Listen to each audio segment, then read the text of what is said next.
Okay, like start at this, yeah, and then like I need to put it.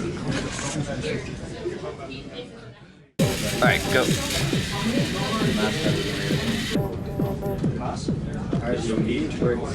In this video, we will explain the step-by-step process behind building our autonomous line-following vehicle. Using Fritzing, we drafted a plan for how we would wire all the components on the board. We began by calibrating the IR sensors.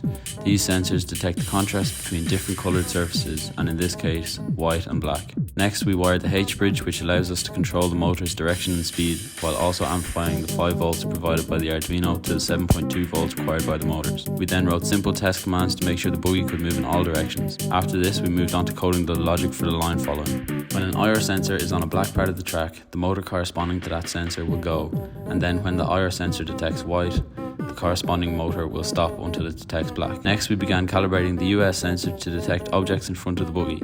This sensor works like echolocation. It sends out waves and measures how long they take to bounce back from an object. We programmed it to stop the buggy if an object was within 10 centimeters. We noticed that the line following logic was failing, especially at corners. The Arduino was checking the US sensor every loop, which slowed down the line following process. To fix this, we limited the US sensor to be checked every 100 loops instead of every loop. Next, we calibrated the wheel encoders to measure how far the buggy was travelling by counting wheel rotations every time the magnet in the motor passes the wheel encoder.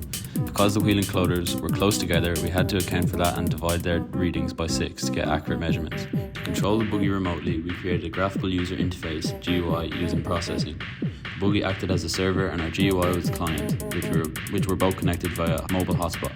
Finally, we updated our GUI with new features like speed control sliders and object following indicators. Before taking on the bronze challenge, we made some final adjustments. A natural wheel imbalance had been causing the buggy to drift left, so we increased the left motor's speed slightly. We also reduced the speed on corners for better stability. For the silver challenge, we were required to implement a PID Pro algorithm, which is a control system used in robotics to maintain precision by constantly adjusting based on feedback. We implemented 2 modes for the buggy. Mode 1, line following with speed control. The PID algorithm allowed us to control speed dynamically using a slider in our GUI. The buggy followed lines just as before, but now with adjustable speed. Mode 2, object following. In this mode, the buggy tracked and followed an object moving around its path, maintaining a constant distance of 15 centimeters using PID control. Tuning the PID algorithm was hard as it relies on 3 constants: proportional, integral and derivative. These balance responsiveness and stability. To make the tuning easier, we used the Arduino serial plotter for calibration. With everything now in place, we were able to complete silver. This project taught us about integrating hardware and software while solving real-world challenges like sensor interference and motor imbalances. Stay tuned for more updates as we continue refining our robot.